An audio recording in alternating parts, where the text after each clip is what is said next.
Добро пожаловать на канал «Это вкусно». Сегодня я буду готовить жареную картошку с грибами. Я думаю, что это блюдо любят все. Ароматное, сытное и очень вкусное. Картошка хороша с любыми грибами, но, конечно, лесные грибы вкуснее.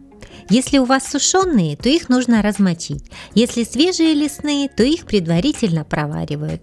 А если замороженные, как у меня, то просто разморозьте их. У меня сегодня польский гриб. Недавно я готовила с этими грибами ризотто. Получилось очень вкусно. Ссылку я оставлю в описании. Обязательно посмотрите. А сегодня я расскажу о том, как я жарю картошку, чтобы она получилась именно жареной, румяной, с хрустящей корочкой, а не пропаренной картофельной массой.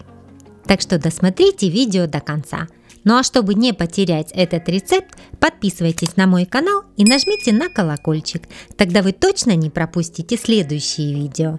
И, конечно, я жду от вас комментариев и лайков. Итак, мне понадобится 7 средних картошек, 200 грамм грибов, 2 небольшие луковицы, соль, перец по вкусу, растительное и сливочное масло для жарки. Начну с картошки. Я ее почистила, теперь нарежу. Какой формы будут кусочки, это ваше предпочтение. Если любите кружочками, нарежьте кружочками. Я обычно нарезаю соломкой.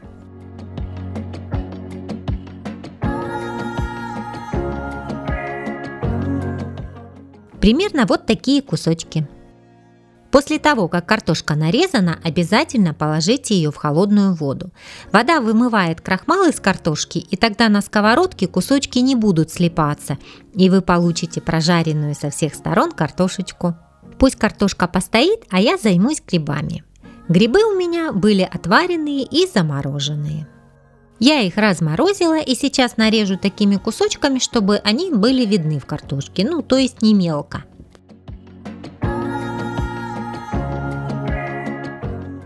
Лук для грибов я нарезаю тоненькой соломкой.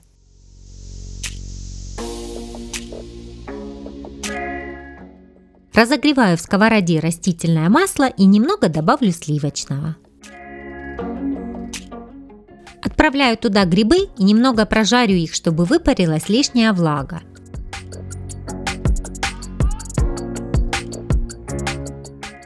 Вот сейчас уже можно добавить лук. Теперь жарю на среднем огне до готовности. Лук я нарезаю тонко, поэтому готовится он достаточно быстро. Лук у меня уже стал прозрачным, и я сейчас добавлю немного перца и соли.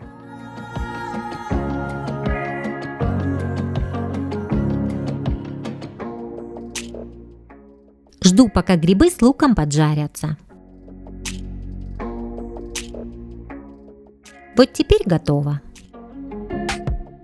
С картошки я слила воду и промыла. Теперь ее нужно обязательно просушить. Можно выложить на обычное полотенце, а можно на бумажное, как я.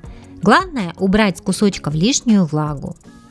Пока картошка просушивается, налью в сковороду растительное масло и хорошо его прогрею. Масло должно быть хорошо разогретым, потому что именно в этом случае ваша картошка начнет сразу жариться. У меня масло разогрелось. Выкладываю картошку и на какое-то время забываю про нее. Ни в коем случае не перемешивайте ее сразу. Дайте ей время снизу схватиться корочкой. И пока мы ждем корочку, еще пару советов. Не жалейте масла для жарки. Картошка жарится именно в масле. Для жарки картошки всегда берите большую сковороду, чтобы не наполнять ее до краев. Чем больше в сковороде будет картошки, тем хуже она прожарится. Ну и мое личное предпочтение – это чугунная сковорода. Мне кажется, что вкуснее всего картошка получается именно в чугунной сковороде. Но это не значит, что вы не можете жарить картошку в сковороде с антипригарным покрытием.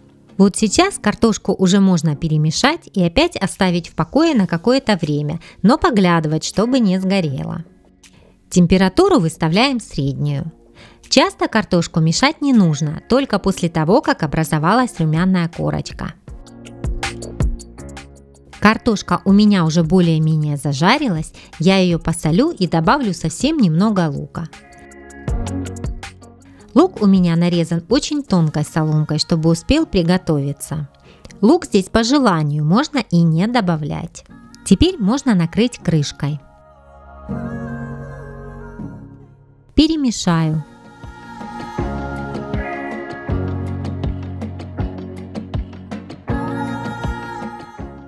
И еще немного буду жарить под крышкой. Картошка практически готова. Сейчас самое время добавить грибы.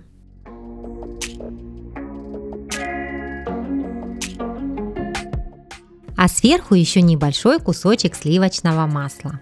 Накрываю крышкой и дам маслу распределиться. Теперь все перемешаю и еще немного подержу под крышкой, чтобы все вкусы объединились.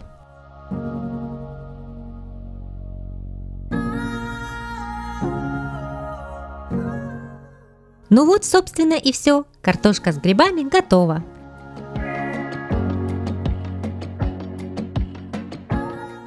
Да, это совсем не диетическое блюдо, но иногда же можно себя побаловать.